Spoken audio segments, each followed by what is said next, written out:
श्री गणेशाय नमः। श्री सरस्वते नमः। ओम वसुदेवसुतं देवं कंसचाणूरमर्दनं देवकी परमानंदं कृष्णं वंदे जगद्गुरु। बोलिए भक्तवत्सल भगवान की जय। प्रिय सज्जनों, देखिए, जो मनुष्य जीवन है ये बार बार नहीं मिलता।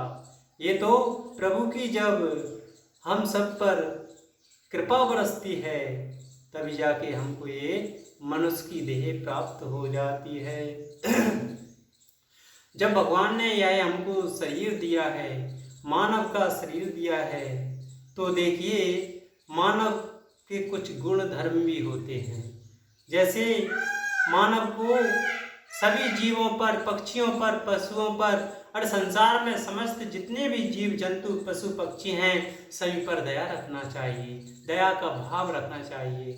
और स्वयं के ऊपर अपना परिवार देखकर, अपने बल देखकर, और देखिए धन बल जो भी है अपनी संपदा को देखकर बल कभी नहीं करना चाहिए कि मैं बलवान हूँ, मैं श्रेष्ठ हूँ, मैं बुद्धिमान हूँ, मैं ज्ञानी हूँ, मैं बहुत पैसे वाला धनवान हूँ, अरे मेरे बराबर कोई और जगत में दूसरा है नहीं। देखिए सज्जनों, यदि हम अहम करेंगे तो हमारी ऐसी स्थिति हो जाएगी जिस प्रकार से हाथियों के राजा गजेंद्र थे, क्योंकि काल किसी को नहीं छोड़ता। जब काल आकर के, गजेंद्र और कोई नहीं सज्जनों, गजेंद्र हम और आप ही हैं। कैसे कि जब समय आता है, जब हमारी मृत्यु आती है, जब हमारा काल आता है, तो गजेंद्र के पैर को पकड़ा था ग्राह ने काल रूप में, उसी प्रकार सज्जनों हमारे पैर को भी मृत्यु रूपी आकर, काल आकर, समय आकर हमको पकड़कर खींचने लगता है। तो आइए थोड़ा सा संक्षेप में श्री भगवान की कृपा से प्राप्त होने वाले गजेंद्र की संक्षेप में कथा श्रवण करते हैं। जो हाथियों के राजा को गजेंद्र कहते हैं।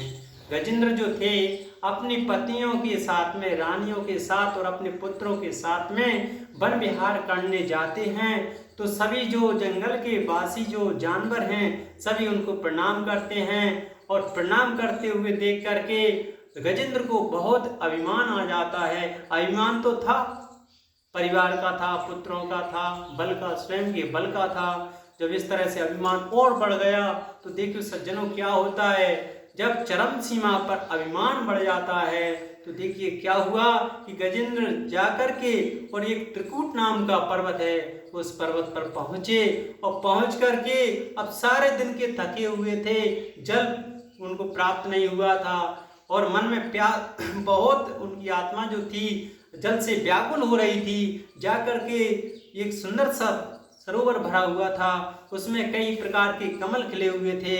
उस जल में जाकर जलपान किया अपने परिवार के सहित। अब जलपान करने के बाद में सज्जनों क्या हुआ कि अब देखो, जब हमको संतुष्टि हो जाती है, जब हमारी आत्मा संतुष्ट हो जाती है तो हमें बहुत सी पहले तो हमको दुखी रहते हैं, और जब दुख चला जाता है तो सुख जब आता है तो बहुत सी हमारे जीवन में भी आवश्यकताएं बढ़ जाती हैं। जब पैसा नहीं रहता, पैसा नहीं होता पास में, तो हम एक एक चीज़ को अरे भटकते हैं, अरे हमको पैसा होता तो हम ये चीज़ ले लेते, हमारे पेट की उधरती पूर्ति होती, कहीं वस्त्र ले लेते, कहीं भोजन प्राप्त हो जाता। लेकिन जब भगवान हमको दे देते हैं तो हम संतुष्ट हो जाते हैं, फूल जाते हैं, फिर कहते हैं अरे बहुत पैसा आ गया, अब तो इधर उधर खर्च करना चाहिए, शॉपिंग करना चाहिए, इधर जाना चाहिए, हैं, कई प्रकार के आवश्यकताएं बढ़ा देते हैं। उसी प्रकार से जब गजेंद्र पहुंचे तब प्यासे थे, उनने पानी पिया। पानी के पीने के बाद में आत्मा में शांति प्राप्त हो गई, और जब शांति की अनुभूति हुई तो भाई गजेंद्र क्या करते हैं, अपनी रानियों पर, अपने पुत्रों पर जल अपने सूंड से भर भर कर जल डालने लगे और जल विहार करना प्रारंभ कर दिया। अब सज्जनों क्या होता है, जीव की भी यही आवश्यकता होती है। जब सुख में सुखासीन हो जाता है जीव, तो यही होता है, वो किसी को अपना नहीं मानता और यह जानता है मैं ही हूँ। तो सज्जनों क्या हुआ, गजेंद्र इस तरह से कीड़ा कर रहे थे, उसी सरोवर में जो जल था जल में नीचे रहने वाला ग्रह है मगर था। मगर ने सोचा अरे यह कौन बड़ा जानवर आ गया, अरे मेरे ऊपर तो बहुत बड़ा संकट आ गया, अब मुझे क्या करना चाहिए। ग्राह ने आकर गजेंद्र के पैर को पकड़ा तो गजेंद्र ने सोचा अरे छोटा मोटा कोई जल का जीव होगा जो मेरे चरण छू रहा है, अभिमान और आ गया। अब क्या हुआ सज्जनों, जब ग्राह गजेंद्र को नीचे जल में खींचने लगा, जब खींचने लगा तो गजेंद्र को एहसास हुआ अरे ये तो कोई छोटा मोटा नहीं, ये तो मुझसे भी बड़ा है, शक्तिशाली है जो मुझे जल में खींच कर ले जा रहा है। इस तरह से दोनों में गजेंद्र कभी ऊपर लाते ग्राह को, कभी ग्राह नीचे ले जाता गजेंद्र को। इस तरह से युद्ध चला बहुत वर्षों तक, 1000 वर्षों तक। और तो युद्ध चलते समय सभी देवता जो थे सभी आकाश मंडल में उपस्थित होकर के और गज और ग्राह की जो आपस में लड़ाई चल रही थी उसको देखते हैं। अब क्या हुआ, धीरे धीरे गजेंद्र का बल जाता रहा और बल जाते जाते क्या होता है कि जो गज है वह तो धरातल का, धरती का बहुत बड़ा बलवान है, लेकिन भोजन और पानी प्राप्त न होने से धीरे धीरे बढ़ने से शक्ति छीन हो गई। और देखिए ग्राहक जो है जल का बलवान, जल में बलवान है। इस तरह से दोनों में अब गजेंद्र की जो शक्ति थी वह छीन होने लगी। और जब गजेंद्र की शक्ति छीन हुई तो गजेंद्र कहता है अरे अरे देवियों मुझे बाहर निकालो इस सरोवर जल से, अरे पुत्रों मुझे बाहर निकालो। अब देखिए सज्जनों क्या होता है, उसी प्रकार हमारा भी होता है। हम जब मृत्यु शैया पर लेटते हैं ना तब क्या होता है, हम अपने पुत्रों को, अपनी पत्नियों से कहते हैं देवी अरे बड़े बड़े डाल वाले आए हुए हैं, अरे ये मुझे खींच रहे हैं, अरे मुझे बचाओ, अरे मुझे बचाओ। इसी तरह गजेंद्र भी कह रहा है, पुत्रों से कहा, रानियों से कहा, गजेंद्र को खींचने, सूंड से सूंड लगा खींचने का प्रयास किया, लेकिन वह प्रयास विफल हो गया सज्जनों। और जब विफल हुआ तो गजेंद्र कहता अरे मुझे निकालो। तो पुत्र कहने लगे पिताजी हम तो पूरा बल लगा रहे हैं, पूरा बल लगा रहे हैं, आपको निकालने का प्रयास कर रहे हैं, हमें तो ऐसा प्रतीक होता है कि पिताजी आप जल से बाहर निकलना ही नहीं चाहते। जब इस तरह से कहा तो गजेंद्र के नेत्रों से आंसू निकल पड़े सज्जनों। और गजेंद्र ने सोचा अब मेरा यहाँ कोई नहीं है, अरे मुझे हमने पुत्रों पर बल था, आज पुत्रों ने मुझे धोखा दे दिया, जिन्हें मैंने अपना माना वो पराये हो गए, अब तो मेरा परमात्मा ही है। इस तरह से गजेंद्र ने भगवान का ध्यान किया और देखो सुंदर श्लोक बोला, ओम नमो भगवते तस्मै यत् एताचिदात्मिकं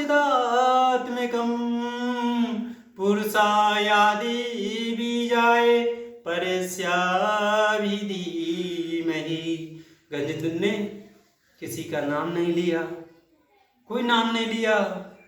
अब जो देवी देवता आकाश मंडल में खड़े हुए थे वह कहने लगे अरे देखो हमारा नाम लेकर गजेंद्र हमको पुकारते तो हम दौड़कर पहुंच जाते, बहुत शीघ्र ही सहायता कर देते, लेकिन ये तो नाम किसी का नाम नहीं ले रहा।